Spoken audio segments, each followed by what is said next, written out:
కాగితం పుట్టుక అనేది మనిషి నాగరికతను పూర్తిగా మార్చిన ఒక గొప్ప ఆవిష్కరణగా చెప్పుకోవచ్చు. మొదట్లో రాయడానికి కాగితం లేకపోవడంతో మనుషులు సాధారణంగా వాడినవి రాళ్లు, చెక్క పలకలు, మట్టి పలకలు లాంటివి సాధారణంగా వాడేవాళ్ళు. కానీ అవి భారంగా ఉండడం వల్ల మరియు తీసుకెళ్లడం కష్టంగా ఉండడం వల్ల పూర్తిగా కాగితం కాకపోయినా మొదటి కాగితం లాంటి పదార్థం పాపిరస్. ఈజిప్ట్ లో నైలు నది పక్కన పెరిగే ఈ పాపిరస్ ప్లాంట్ తొక్కను ఒలిచి సన్నగా కోసి అవన్నీ పరుపుగా పేర్చి నీటిలో నానబెట్టి ప్రెజర్ తో బల్లగా చేస్తే ఒక షీట్ వచ్చేది. ఇది ప్రపంచపు మొట్టమొదటి పేపర్ లాంటి రాయడానికి ఉపయోగించబడిన షీట్. ఇందులో లోపాలు ఏంటంటే తడి పడితే పాడవడం, ఈజిప్ట్ బయట లభ్యం కాకపోవడం, ప్రపంచానికి అంతా అందుబాటులో ఉండేది కాదు. కాబట్టి పాపిరస్ దొరికే అవకాశం తగ్గడంతో అనేక దేశాలు ఈ జంతువుల చర్మం నుండి ఈ పేపర్ లాంటి పదార్థాన్ని తయారు చేసేవాళ్ళు. ఇది బలంగా ఉంటుంది, శతాబ్దాల పాటు నిలిచి ఉంటుంది, కానీ తయారీ ఖరీదు అనేది ఎక్కువగా ఉండేది. కాగితం యొక్క అసలు ఇన్వెన్షన్ ఎప్పుడు జరిగిందంటే 105 ఏడీలో చైనా హన్స్ రాజవంశంలో ఒక గొప్ప ఆవిష్కరణ ఏంటంటే మొక్కల రేకులు, బట్టల తుంటీలు, చెట్టు యొక్క తోలు ఇవన్నీ నీటిలో కడిగి మెత్తగా చేసి పలుచగా విస్తరించి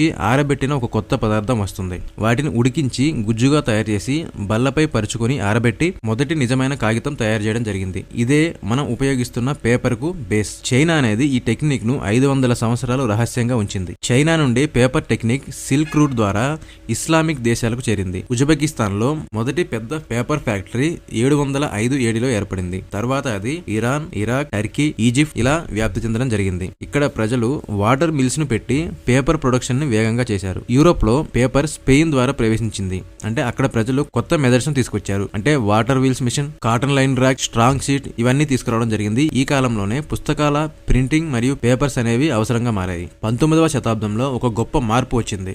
అదేంటంటే ఈ ఫుడ్ పల్ప్ తో పేపర్ తయారీ. అంటే చెట్లను తరగడం, పల్ప్ గా మార్చడం, ఈ కెమికల్స్ ద్వారా క్లీన్ చేయడం, కాగితం రోల్స్ గా మార్చడం. ఈ మోడర్న్ టెక్నిక్ వల్ల పేపర్ చీప్ గా దొరకడం, పెద్ద మోతాదులో ప్రొడక్షన్ పెద్దగా విస్తరించడం జరిగింది. ఇక్కడే ప్రపంచం నిజంగా రాయకుండా జీవించలేని యుగంలోకి వెళ్ళింది. ఇప్పటి paper food pulse, recycle paper, chemical treatments తో తయారవుతుంది. మనం సాధారణంగా వాడే కాగితాల రకాలు ఏంటంటే ఈ writing paper, news print, cardboard, tissue paper, currency note paper, ఈ గ్లోసీ ఫోటో పేపర్ లాంటివి